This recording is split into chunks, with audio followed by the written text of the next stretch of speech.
Hello friends, मैं हूं हिमांशु शर्मा और स्वागत है आप सबका मेरे एक और नए वीडियो में आगे बढ़ने से पहले आप सभी को विश्व पर्यावरण दिवस की बहुत बहुत शुभकामनाएं। आप सब स्वस्थ रहिए और अपने आसपास के पर्यावरण को भी स्वस्थ और स्वच्छ बनाए रखिए। तो आज के इस वीडियो में हम बात करेंगे वर्ल्ड एनवायरनमेंट डे के बारे में। आज है 5 जून। 5 जून को हर साल विश्व पर्यावरण दिवस यानी कि वर्ल्ड एनवायरनमेंट डे मनाया जाता है। पूरी दुनिया में मनाया जाता है एक ग्लोबल इवेंट की तरह, क्योंकि ये जो पृथ्वी है, ये जो पर्यावरण है, ये किसी एक देश का नहीं है, ये सभी देशों का है, ये पूरी पृथ्वी का है, पूरी दुनिया का है। ठीक है, तो वर्ल्ड एनवायरनमेंट डे पूरे विश्व में मनाया जाता है 5 जून को, यानी कि आज। तो बहुत ज़्यादा डिटेल में हम नहीं जाएंगे विश्व पर्यावरण दिवस के इतिहास वगैरह के बारे में। अगर आपको जानना है तो अपने लास्ट वीडियो जो मैंने डाला था एनवायरनमेंट डे के बारे में, उसका लिंक आपको दे दूंगा, आप उसे देख सकते हो। आप डिटेल में जान पाओगे कि एनवायरनमेंट डे की हिस्ट्री क्या है। यहाँ पे हम 2022 के पर्यावरण दिवस की बात करेंगे और एक छोटी सी हिस्ट्री भी देख लेंगे, ठीक है, कि कैसे पर्यावरण दिवस शुरू हुआ। चलिए, इन 1972 1972 में जो यूएन की जनरल असेंबली थी, ठीक है, उसने डेजिग्नेट किया था, उसने ये घोषित किया था कि 5 जून को हम WED यानी कि वर्ल्ड एनवायरनमेंट डे के तौर पर मनाएंगे। किसने किया था? यूएन की जनरल असेंबली ने, यानी कि यूनाइटेड नेशंस जनरल असेंबली।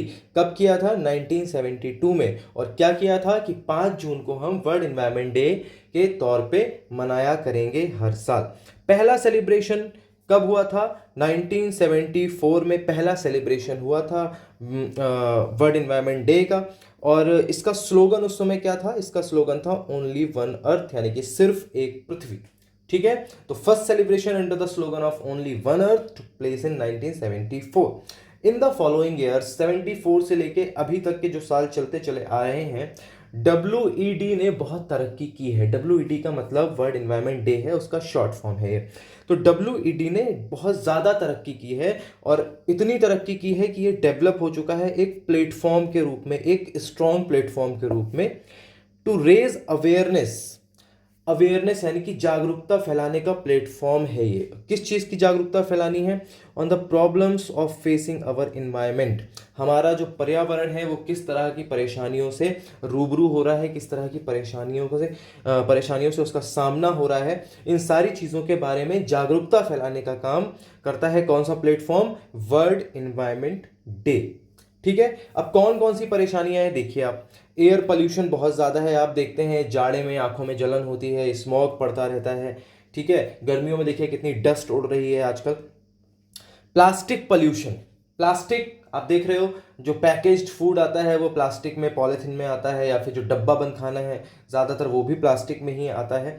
तो प्लास्टिक क्योंकि एक नॉन बायोडिग्रेडेबल सब्सटेंस हम उसे कहेंगे, तो वो ख़त्म तो होती है नहीं, उसको हम बार बार रिसाइकल करके नए नए प्रोडक्ट बना सकते हैं, लेकिन वो बहुत ही हार्मफुल है for the environment and for the soil. ठीक है, तो प्लास्टिक पोल्यूशन है, एयर पोल्यूशन है। इलीगल वाइल्ड लाइफ ट्रेड, आपने कई सारी फिल्मों में देखा होगा कि आइवरी यानी हाथी दांत का व्यापार हो रहा है, ट्रेड हो रहा है इलीगल तरीके से। डॉन माफिया जो लोग होते हैं वो ये सारे काम करते हैं ना, फिल्मों में दिखाते हैं। ठीक, उसके अलावा जो जानवरों की स्किन होती है, जैसे कि चीते की खाल है, शेर की खाल है, इन सारी चीज़ों का इलीगल ट्रेड होता है। तो ये भी एक हमारे इन्वायरमेंट के लिए बहुत हार्मफुल चीज़ है कि हमारी बायोडाइवर्सिटी को खतरा पैदा हो रहा है यहाँ पर। ठीक है, तो illegal wildlife trade, sustainable consumption, sea level increase and food security among others. अब देखिए, कंजप्शन जो है लगातार बढ़ता चला जा रहा है, बढ़ता चला जा रहा है। जितना ज़्यादा कंजप्शन हम कर रहे हैं उतना ही ज़्यादा हम धरती के रिसोर्सेज को क्या कर रहे हैं? एक्सट्रैक्ट कर रहे हैं, धरती के रिसोर्सेज को ख़त्म कर रहे हैं। ये भी एक प्रॉब्लम है। ग्लोबल वार्मिंग भी एक प्रॉब्लम है, और सी लेवल इंक्रीज। ग्लोबल वार्मिंग की वजह से ही क्या हो रहा है? ग्लेशियर मेल्ट हो रहे हैं, जिसकी वजह से नदियों का पानी समंदर में तेजी से पहुंच रहा है और समंदर का जो लेवल है, जो स्तर है, वो लगातार बढ़ता जा रहा है।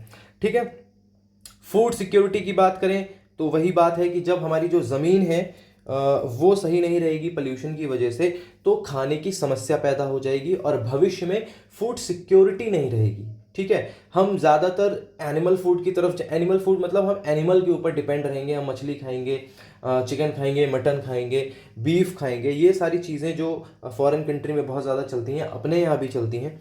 तो ये क्या हो रहा है, एक तो हम अपनी नेचर से दूर जा रहे हैं, हमारा जो नेचुरल फूड है वो हमें मिल नहीं रहा है बिकॉज ऑफ पोल्यूशन, और हम शिफ्ट हो गए हैं किसके ऊपर, एनिमल्स के ऊपर, जिसकी वजह से फ्यूचर में बहुत ज़्यादा रिस्क रहेगा, फूड सिक्योरिटी नहीं रहेगी। तो ये भी एक प्रॉब्लम है, और इसके अलावा और बहुत सारी प्रॉब्लम है, तो जो नोटेबल थी वो यहाँ पर लिखी हुई हैं। ठीक है, तो इतनी सारी प्रॉब्लम्स जो हैं उनसे फेस करना है, उनसे एनवायरनमेंट फेस कर रहा है, और उससे टैकल कैसे करना है, उससे कैसे बचना है, उससे कैसे समाधान उसका निकालना है, ये सारी चीज़ें कौन सिखा रहा है हमको, वर्ल्ड इन्वायरमेंट डे का प्लेटफॉर्म इसको बहुत ही ग्रैंड लेवल पर, ग्लोबल लेवल पे कर रहा है, कि लोगों को जागरूक कर रहा है कि आपको क्या करना है, क्या नहीं करना है। ठीक है, furthermore WED help drive change in consumption pattern.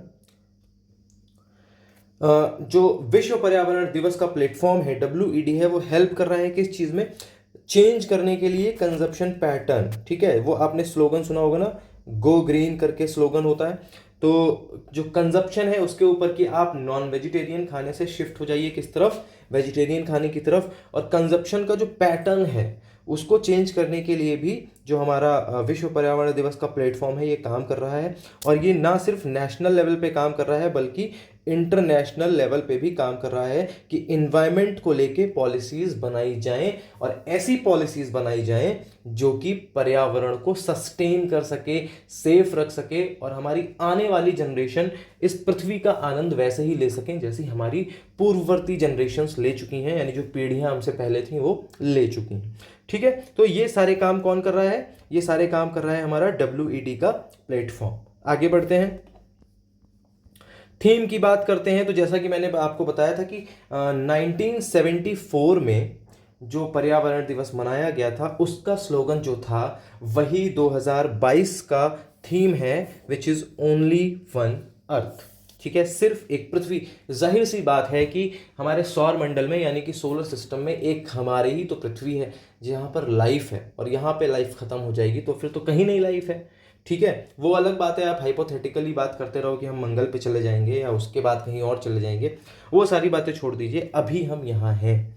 ठीक है, मंगल पे जब जाएंगे तब जाएंगे, बट आप यकीन मानिए कि हमारी आपकी जनरेशन वहाँ नहीं जा रही है, तो हमें तो इस पृथ्वी को बचाना है। ठीक है, तो ओनली वन अर्थ थीम है। The world environment day 2022 global campaign है only one earth, call for the transformative change to policies. ये जो ओनली वन अर्थ है, ये इसका मोटो क्या है कि ये कॉल कर रहे हैं, कॉल मतलब लोगों को जागरूक कर रहे हैं, जनता को आवाज़ दे रहे हैं कि ट्रांसफॉर्मेटिव चेंजेस लाने हैं पॉलिसीज़ में। और पॉलिसीज़ किस चीज़ की, कि हमारा जो क्या बोलते हैं आसपास का एरिया है वो ज़्यादा क्लीनर हो, ज़्यादा ग्रीनर हो, ज़्यादा सस्टेनेबल लिविंग को सपोर्ट करता हो, और हम प्रकृति के साथ यानी कि नेचर के साथ हार्मनी बनाकर रख सकें, यानी कि एकदम भाईचारे के साथ रह सकें। ठीक है, समझ में आ रहा है। एंड इसका मेन फोकस भी इसी बात पे है कि हम लोगों को ज़रूरत है कि हम सस्टेनेबली हार्मनी के साथ, नेचर के साथ रहें, and our possibilities for shifting to a greener lifestyle. और हम ये एक्सप्लोर करें कि हमारे पास कितनी पॉसिबिलिटीज़ हैं, हम पॉसिबिलिटीज़ के साथ कैसे एक ग्रीनर लाइफ स्टाइल की तरफ बढ़ सकते हैं। जैसे आजकल आप सुन रहे होगे ना कि इको फ्रेंडली पटाखे आने लगे हैं, स्मोक वगैरह उनसे जो निकलता है हल्का फुल्का वो हार्म नहीं करता है, इलेक्ट्रॉनिक व्हीकल्स आने लगे हैं, ये सारी चीज़ें। तो हम किस तरह से, हमारे पास क्या क्या पॉसिबिलिटी हैं कि हम लाइफ स्टाइल को बहुत ज़्यादा ग्रीनर बना सकते हैं। ठीक है, through policies, through both policies and individual choices. Through both का मतलब क्या है यहाँ पर, एक तो सरकार जो पॉलिसी बना रही है एनवायरनमेंट को लेके उससे, और दूसरा इंडिविजुअल की चॉइसेस से लेकर कि आपके पास सरकार ने पॉलिसी बनाई है कि हमें पर्यावरण सेफ रखना है। ठीक है, वो उस पॉलिसी को इम्प्लीमेंट करने के लिए उस पॉलिसी में उन्होंने क्या बताया है कि अब इलेक्ट्रिक व्हीकल को वो प्रमोट करेंगे, सब्सिडी देंगे ताकि पॉल्यूशन ना हो। ठीक है, लेकिन साथ ही साथ डीजल गाड़ियां बंद नहीं होंगी। तो सरकार ने अपना काम कर दिया, उसने इलेक्ट्रिक व्हीकल को लॉन्च कर दिया और वो उस पर सब्सिडी भी दे रही है। बट इंडिविजुअल की चॉइस क्या है कि वो इलेक्ट्रिक व्हीकल खरीदेगा या डीजल गाड़ी खरीदेगा। तो अगर डीजल गाड़ी खरीदेगा तो अगेन यहाँ पे दो लोग साथ काम नहीं कर रहे हैं। अगर सरकार ने ई व्हीकल्स निकाले हैं तो जनता को भी ई व्हीकल्स की तरफ अपना रुख करना होगा, तभी जाके ये जो both policies and individual choices वाली बात है, इससे ये सारा समाधान निकलेगा। ठीक है। Only one earth was the motto for the 1972 Stockholm conference. एक बहुत ही फेमस कॉन्फ्रेंस हुई थी एनवायरमेंट को लेके, जिसको बोलते हैं स्टॉकहोम कॉन्फ्रेंस, जो कि 1972 में हुई थी। ओनली वन अर्थ उसका मोटो था। और 2022 में आप जोड़ लो कि 50 साल पूरे हो रहे हैं उसके। ठीक है, किसके? स्टॉकहोम कॉन्फ्रेंस के कितने साल? 50 साल पूरे हो रहे हैं। The motto is as pertinent as ever. जो मोटो है वो हमेशा की तरह इस साल भी वैसा ही बना हुआ है। क्या है motto? This planet is our only home. ये जो प्लानेट है ये हमारा इकलौता घर है, इसके अलावा हमारे पास कोई जगह नहीं है। And humanity must safe guard it's finite resources. अब क्योंकि ये हमारा इकलौता घर है तो लोगों को चाहिए, मानव को चाहिए कि वो इसके अनंत रिसोर्सेज का, अनंत संसाधनों को सुरक्षित रखने में अपना योगदान दें। समझ में आ रहा है आपको कि ये पृथ्वी हमारा इकलौता घर है और इंसान को चाहिए, मानव को चाहिए कि वो इसके रिसोर्सेज की रक्षा करे। जब हम इसकी रक्षा करेंगे तो फिर ये हमें अपने रिसोर्सेज प्रोवाइड कराएगा धीरे धीरे, और हम भी सस्टेन करते रहेंगे। ठीक है, सर्वाइव करते रहेंगे। आगे बढ़ते हैं। Okay, This year 2022 is a historic milestone for the United Nations Environment Program। ये आप याद कर लीजिए, UNEP इसका पूरा नाम है, यूनाइटेड नेशंस एनवायरनमेंट प्रोग्राम। ठीक है, तो इसके लिए 2022 जो है वो एक हिस्टोरिक माइलस्टोन है।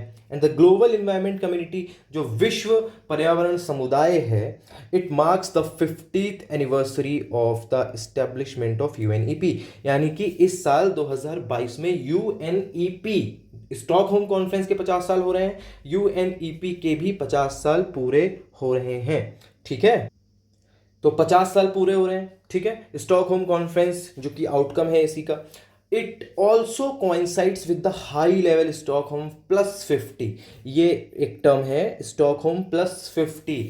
50 साल पूरे होने पर बहुत सारी मीटिंग्स, इंटरनेशनल मीटिंग्स रखी जा रही हैं, कॉन्फ्रेंसेस रखी जा रही हैं पर्यावरण को मद्देनजर रखते हुए, यानी कि इन्वायरमेंट को मद्देनजर रखते हुए।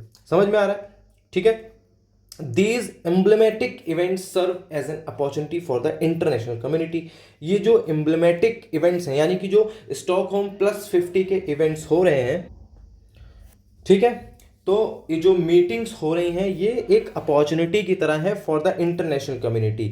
और इस कम्युनिटी के लिए क्या अपॉर्चुनिटी है कि जो कॉपरेशन है, जो लीडरशिप है, उसको बहुत ज़्यादा स्ट्रेंथन, यानी कि मजबूती के साथ पूरी दुनिया को साथ लेके पर्यावरण के सहयोग के लिए आगे बढ़ा जाए, ताकि पूरी दुनिया साथ मिलकर पर्यावरण की रक्षा कर सके। ठीक है, and show leadership in the transformation towards a more sustainable society. अब दुनिया के जो नेता हैं, जो लीडर्स हैं, उनको साथ आके ये शो करने की ज़रूरत है, अपने कॉपरेशन को देकर इस पूरे प्रोग्राम को मजबूत करने की ज़रूरत है कि हाँ, हम आगे बढ़ रहे हैं एक सस्टेनेबल सोसाइटी की तरफ। समझ में आ गया आपको? तो ये याद रखिएगा, स्टॉकहोम प्लस 50। आगे बढ़ते हैं। 2022 होस्ट कंट्री स्वीडन। अब यहां तो आपको पता ही चल गया है, मतलब अंदर अभी डिटेल हम लोग पढ़ेंगे कि जो स्वीडन है वो इस साल 2022 के एनवायरनमेंट डे का क्या है? होस्ट है, मेजबान है। ठीक है, ईच ईयर, हर साल world environment day is hosted by different country. ठीक है, इन विच ऑफिशियल सेलिब्रेशन टेक प्लेस। हर साल जो पर्यावरण दिवस है वो अलग अलग देशों के द्वारा होस्ट किया जाता है, उसकी मेजबानी की जाती है। ठीक है, जैसे विश्व कप वगैरह की होती है, जहां पर जो हमारा यूएनईपी, यानी यूएनईपी का जो प्रोग्राम है पर्यावरण दिवस का, ऑफिशियल प्रोग्राम है, वो वहां पर टेक प्लेस करता है, यानी कि वहां पर होता है। The host country for 2022 is Sweden. Sweden इस साल करने वाला है to commemorate the 1972 UN conference. देखो, 1972 का जो यूएन कॉन्फ्रेंस था ठीक है, उसको सेलिब्रेट करने के लिए एज अ 50+ वाला जो स्टॉकहोम प्लस 50 था, उसको सेलिब्रेट करने के लिए जो 1972 की कॉन्फ्रेंस थी, यूएन की कॉन्फ्रेंस थी ऑन ह्यूमन एनवायरनमेंट, इनके साथ मिलकर स्वीडन, इनके साथ मिलकर केन्या और with the support of UNEP यानी कि यूनाइटेड नेशंस इन्वायरमेंट प्रोग्राम जो है, इनके सपोर्ट से एंड और भी पार्टनर्स हैं जो कि ऑर्गेनाइज कर रहे हैं हाई लेवल की इंटरनेशनल मीटिंग। समझ में आया मैं क्या बताना चाह रहा हूँ कि 19 देखो इस साल 2022 को पर्यावरण दिवस मनाने के लिए जो 1972 की यूएन कॉन्फ्रेंस थी वो जो कि ह्यूमन इन्वायरमेंट पे थी, उसके साथ साथ स्वीडन, उसके साथ साथ केन्या, और सपोर्ट किसका मिल रहा है, यूएनईपी का, और अदर स्पॉन्सर्स जो होते हैं और जो पार्टनर्स होते हैं वो मिलके हाई लेवल की इंटरनेशनल मीटिंग रख रहे हैं जिसका नाम क्या है, स्टॉकहोम प्लस 50। ठीक है, मैंने आपको बताया क्योंकि 50 साल पूरे हो गए हैं 1972 से 2022 तक।